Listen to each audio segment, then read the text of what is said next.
Welcome to Thrive Again, where you will be motivated to live again. We're here to inject a fresh dose of vigor into your lives, one video at a time. Today, we're addressing something that often slips under the radar: oversharing personal information at work. We all love a good chit-chat, but where do we draw the line? How do we maintain our social connections without crossing into the danger zone of TMI, too much information? So, gear up as we delve deep into this overlooked aspect of our professional lives. In the modern workplace, it's easy to blur the lines between personal and professional. We spend so much of our waking hours with colleagues that they almost feel like a second family. But here's the catch: it's not always appropriate to treat them as such. Let's talk about oversharing. You know, those times when you spill the beans about your weekend escapades, your relationship woes, or your personal beliefs. Sharing can help build rapport, but oversharing, that's a different ballgame. It can lead to uncomfortable situations and even potential misuse of your personal information. Imagine this: you casually mention your upcoming vacation plans to a colleague. You didn't think much about it until you return to find that your work has piled up and your boss has questioned your commitment. Or worse, someone used that information maliciously. It's not a situation any of us would like to be in. And then there are the nosy ones. Coworkers who seem to have an insatiable curiosity about your personal life, or bosses who mistake professional interest for personal intrusion. It's not always easy to draw the line, especially when these people are part of your daily work life. But remember, you're not obliged to share everything. It's okay to keep your personal life personal. You can still be relatable and liked without divulging every detail of your life. It's all about setting boundaries and knowing where to draw the line. And what about those uncomfortable questions? You know, the ones that make you squirm in your seat. It's okay to politely deflect or change the subject. You can still maintain a positive relationship without feeling the need to overshare. Here's the bottom line: the workplace is a professional setting. It's where we come to collaborate, innovate, and do our best work. It's not a confessional booth, a therapy session, or a gossip circle. Sure, it's important to build relationships and connect with our colleagues, but it's equally important to maintain a certain level of professionalism. It's important to remember that maintaining a balance in what we share is key to a healthy work environment. After all, we're here to thrive, not just survive. So, how do we walk the tightrope between being relatable and maintaining our privacy? Well, it's a delicate dance, but it's entirely possible with a few strategies up your sleeve. First off, let's talk about setting boundaries. This is about understanding what you're comfortable sharing and what you'd rather keep private. It's like building a fence around your personal life. You get to decide what stays within and what goes out. And remember, it's okay to say, "I'd rather not talk about it."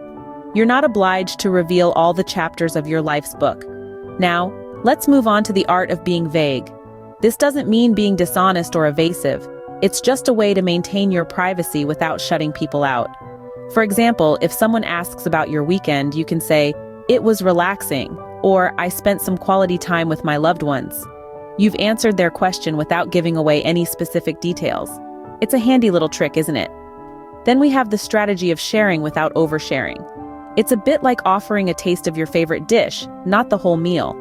You can share anecdotes from your life that are interesting and relatable, yet don't reveal any sensitive information. Perhaps a funny story about your dog, or a book that you're currently reading. These tidbits can help you connect with your coworkers without crossing any personal boundaries. But here's the golden rule: always listen to your gut. If something doesn't feel right, it probably isn't. Your intuition is a powerful tool in protecting your privacy. Use it wisely. Finally, remember to respect others' boundaries as well. Just as you have a right to your privacy, so do they. It's a two-way street that requires understanding and empathy.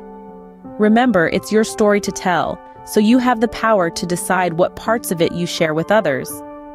And with these strategies, you can navigate the minefield of personal information in the workplace with grace and confidence. We all have encountered those curious cats in the office who seem to know everyone's business. They are the ones who, somehow, always seem to be in the loop on the latest office gossip, and more often than not, they're eager to pry into your personal affairs as well. Dealing with these nosy individuals can be a delicate dance, but with the right approach, you can maintain your privacy without ruffling any feathers. Firstly, It's essential to have a few polite but firm responses up your sleeve. For instance, when a coworker asks about your weekend plans, you might say something like, "I prefer to keep my work life and personal life separate, but thank you for asking." This response is respectful yet clearly communicates your boundaries. Another effective strategy is to master the art of changing the subject. If someone starts prying into your personal life, you might smoothly transition into a work-related topic. For example, you might say, "Speaking of the weekend, have you seen the latest updates on our project?" This redirect can help steer the conversation away from your private matters and back to a more appropriate topic.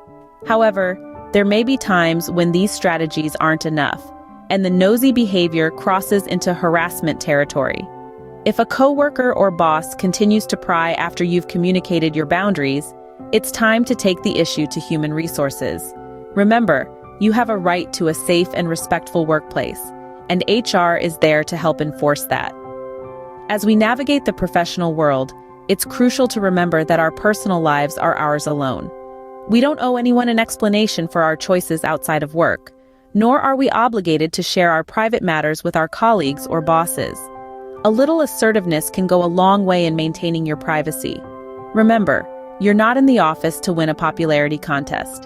You're there to do your job and do it well. So don't be afraid to set boundaries and protect your personal space. After all, a little assertiveness can go a long way in maintaining your privacy. Navigating the professional landscape doesn't have to be daunting. That's our mantra here at Thrive Again. We've walked through the sometimes murky waters of oversharing, dodged landmines in the social scene, and even learned how to deal with the nosy ones. Now it's time to put all these pieces together and thrive again. Finding the balance between sharing and privacy can seem like a tightrope walk, but remember, it's all about setting your boundaries and sticking to them. It's about knowing that your worth isn't measured by how much you reveal about yourself, but by the quality of your work and your interactions with others. So go ahead and apply these strategies. Let them guide you in creating a professional persona that's relatable, yet respects your personal space. It's okay to share a laugh, discuss common interests, or even talk about your weekend plans. But it's also perfectly fine to keep certain aspects of your life to yourself. Remember, it's not about building walls, but rather about drawing lines that ensure healthy, respectful interactions. It's about promoting a positive work environment that values everyone's individuality and privacy. So as you step into the new work week, carry these lessons with you. Let them reshape your workplace experience into one that's not just about surviving, but thriving. And not just once, but time and time again. Remember, you can and will thrive again. Thank you for joining us on this journey today. We hope that you found these insights helpful. It lets us know that we're on the right track. And if you've ever faced a nosy coworker or boss, we'd love to hear how you dealt with it. Drop your experiences in the comments below. Don't forget to subscribe for more content that will equip you to thrive again in every aspect of your life. Click like if you found this video helpful, and remember, thriving community. Your personal business belongs to you and you only.